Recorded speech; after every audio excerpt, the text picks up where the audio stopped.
Hi, I'm Dr. Erik Crall, and thank you for your interest in learning more about the ketogenic diet. The ketogenic diet is one of my favorite topics to speak about, maybe because it's one of those areas that mainstream medicine just really hasn't come around to accepting yet.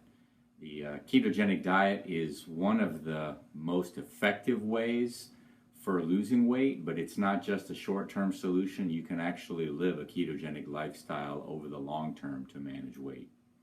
So how does the ketogenic diet work?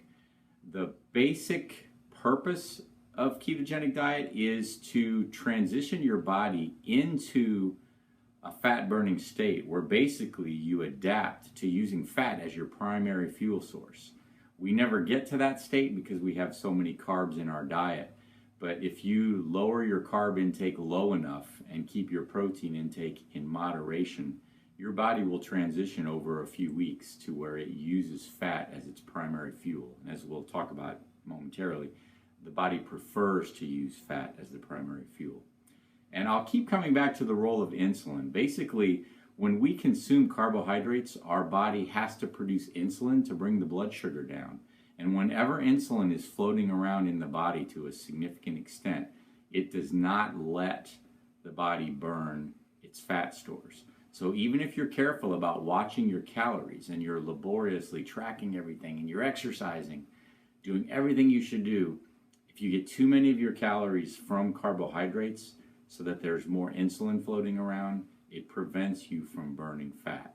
It also has to do a lot with why people will commonly plateau, because they get to a point where the insulin is just not allowing any further fat usage. So when you lower your carbohydrate intake and convert to fat burning, your insulin levels are extremely low, and you basically utilize either the fat that's in your diet or the stored fat that you have for energy. So basically with a ketogenic diet, we're talking about consuming about 75% of your calories from fat and about 20 from protein and 5 from carbohydrate. So I'm often asked, how does this really differ from Atkins? Because it sounds a lot like it. And there's a very important distinction. The Atkins diet has commonly become known as a low-carb, high-protein diet. And many people who go low-carb get high protein. And it's understandable because we've been brainwashed all these years to think that high fat is bad for us. So if you're going to lower carbs, your only other option is to get lots of protein. But the problem with protein is, protein is good, but if you get too much protein, the body breaks that protein down into amino acids and converts it to glucose. So if you're trying to become ketogenic, trying to convert to using fat as your primary fuel, but too many of your calories are from protein, those amino acids will be converted to glucose, and it won't really let you fully adapt to using fat as your fuel. So in general, we need to keep protein intake to about 1 gram per kilogram body weight. So for an example, if your goal weight is 150, that's roughly 65 kilograms. So you would limit your protein intake to 65 grams a day.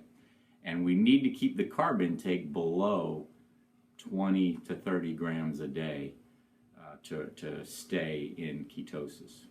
So what about ketosis? Is staying in ketosis over the long term bad for you? And I love that question.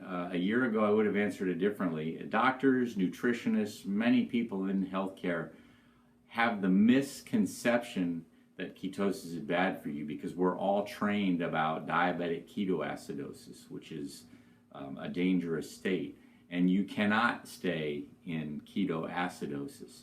But it all comes down to the amount of ketones we're talking about here. When a diabetic is in ketoacidosis, a life-threatening state, the ketone levels in the blood are anywhere from 10 to 20 or more. When we talk about nutritional ketosis, a healthy state, the blood ketone levels are really just 1 to 3. So this has nothing to do with diabetic ketoacidosis. Ketosis, nutritional ketosis doesn't trash your kidneys, your liver, cause you to leach your bones, all the things that I thought before I really looked into nutritional ketosis as a healthy way of living. So then the next question that always comes up, and I know you're dying to know, is how can it be good for you to eat all this fat? And that's really the crux of what I want to share with you today. We are brainwashed, mostly by the pharmaceutical industry, but we've all bought into this idea for the last 20 years that heart disease is caused by saturated fat and cholesterol. And while this is very important, when the saturated fat and cholesterol is consumed in the setting of carbohydrates, the high insulin levels cause that fat to be packaged into tiny particles, which certainly contributes to plaque development in your arteries and leading to heart attack and stroke. But many studies have shown, and these are well-designed studies, by the way, done in academic settings, not the kind of studies that you can buy to show whatever result you want. The studies have shown that when you consume high amounts of saturated fat and cholesterol, but in the absence of significant carbohydrates, so your insulin levels are low, ironically, the fat that you're eating mostly is being consumed for energy, so it doesn't matter anyway, but whatever does get packaged and metabolized is in big fluffy particles, which are actually pretty resistant to getting into your artery walls and causing plaque. So many studies in athletes and others who follow a ketogenic lifestyle, ironically, you could measure blood on a regular diet that's 30% fat and 40% carbs, and the amount of fatty acids and small bad cholesterol forming particles would be a lot higher than if you went on a ketogenic diet for 6 weeks or 3 months and did the blood again. The cholesterol levels might be a little higher, but cholesterol is just a number. What matters, and we know what matters, is the size of those particles. So you're much better off, you're more healthy from a standpoint of cardiovascular disease risk if you're getting 75% of your calories from fat, but only 5% from carbs, because of what we've just talked about, with particle size being the most important thing.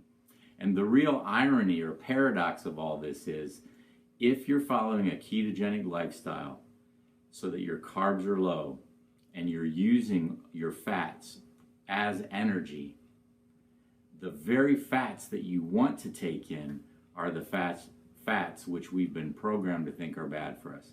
Saturated fats are the best, most efficient energy sources because the body doesn't have to break them down. There's not all these double bonds in there that cause it to be less efficient as a fuel source. So fully saturated fats like coconut oil, butter, red meat, the actual fat on the beef, those are ideal as energy sources. So when you're following a ketogenic lifestyle, those are the kind of fats that you actually want to consume, and they're not bad for you for all the reasons that we've just talked about.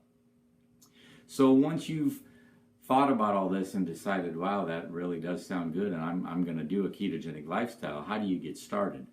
Well, basically, you do need to monitor your calorie intake so that you know that you're not getting too many carbs, and you know that you're not getting more than 1 gram per kilogram body weight of your protein. But as long as you keep your carbs below 20 to 30, after about 4 days, you're gonna burn up all the stored glucose you have in your body, stored as glycogen, and then your body starts on the path towards utilizing fat as its fuel. So imagine, and you might have heard this, you do go through a significant adjustment after 4 or 5 days where you start to feel bad because the body doesn't have the glucose and it hasn't yet adapted to using fat. So it wants to burn glucose in the brain. It's not there, so there's a lightheadedness, a fogginess, but that goes away pretty quickly.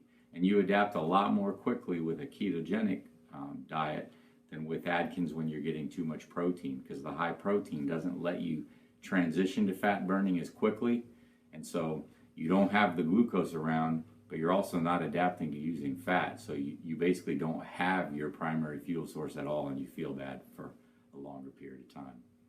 So it's also very important to track your ketone levels as you get started, and we do this simply by checking urine strips. So after 4 or 5 days, if you use a urine ketone strip, it'll turn bright pink or purple, indicating that you are releasing ketones into the bloodstream. And I also like to emphasize that for the first month or two, you can use those urine strips, but realize after 2 months or so, all those ketones that are released into the bloodstream are now being burned up for energy. So there really is not an excess to spill over into the urine. So after a couple of months, your urine strips will be negative, but you are in ketosis. So you really need to use blood ketone strips after a couple months to make sure that you're staying in ketosis. Because remember, it is important. I've told you that this is healthy for you to live this way, but that assumes that you're not getting hidden sources of carbs or too much protein and going out of ketosis. So it does require some monitoring just to make sure that you're staying in the healthy state of nutritional ketosis. So what if you are doing everything you're supposed to do and you're not going into ketosis? The most common reason for that is that you're getting too many carbs, hidden carbs, and that's why you need to be monitoring the carbs. And so as you check a urine ketone level and you're not in ketosis anymore, you can look back and see, well, where did the carbs come from? But sometimes you are so careful with the carbs that you know you didn't get too many carbs, and that's why the point about protein is a very important take-home point, because too much protein would be the second most common reason why you may not be getting or staying into ketosis. So you keep it at literally 1 gram per kilogram of body weight. And you follow those two things and track your intake, generally you will get into ketosis. So what are the benefits of this healthy state of nutritional ketosis other than helping you manage your weight? Well, most people who live this way say that they've never had this much energy. Their primary fuel is always available. They don't get the highs and lows in energy level due to highs and lows in blood sugar intake. And they just feel good most of the time. No emotional highs and lows. And it's interesting, when you're on a ketogenic diet, you do experience hunger, but it's kind of like, okay, I'm hungry, but I'll get to it when it's convenient. You don't have a sense of I've got to eat now, because your body does have its fuel source available if it needs it. But there are more and more diseases which we're finding respond to a ketogenic lifestyle, mainly neurologic diseases, because as it turns out, our nervous system prefers to use fat as a fuel, so our nervous system functions better when we are living ketogenically. So Parkinson's disease, Alzheimer's, MS, and seizure disorders are conditions, part of which the treatment can be a ketogenic diet. But one of the most exciting new areas of research right here in my backyard at the University of South Florida is being done on cancer. And it turns out that cancer cells can't really adapt to using fat as a fuel. So they're looking at hyperbaric oxygen environments with a ketogenic diet as a way of literally starving out cancer cells. Very exciting. So it turns out that the ketogenic lifestyle, the ketogenic diet, is a healthy way of managing your weight. It's a healthy way of living a heart-healthy lifestyle, paradoxically. And if you really are interested in learning more about the benefits, how to do it, I would encourage you to check the following resources. There's one in particular that I think is well done, and that is a book called Conquering Diabetes with a Ketogenic Diet by Ellen Davis. It explains a lot of the things that you can do if you're not feeling well in those first few weeks, and specifically what you can eat. And feel free, if you have more questions, you can email me at drcrall@mydpcdoc.com. You can get that through my website at www.mydpcdoc.com. So thank you again for your attention and your interest in this amazing topic. And as you try to move forward and follow a heart-healthy lifestyle and aim for good health and healthy longevity, please always remember that not enough time is a euphemism for not enough desire. Thank you.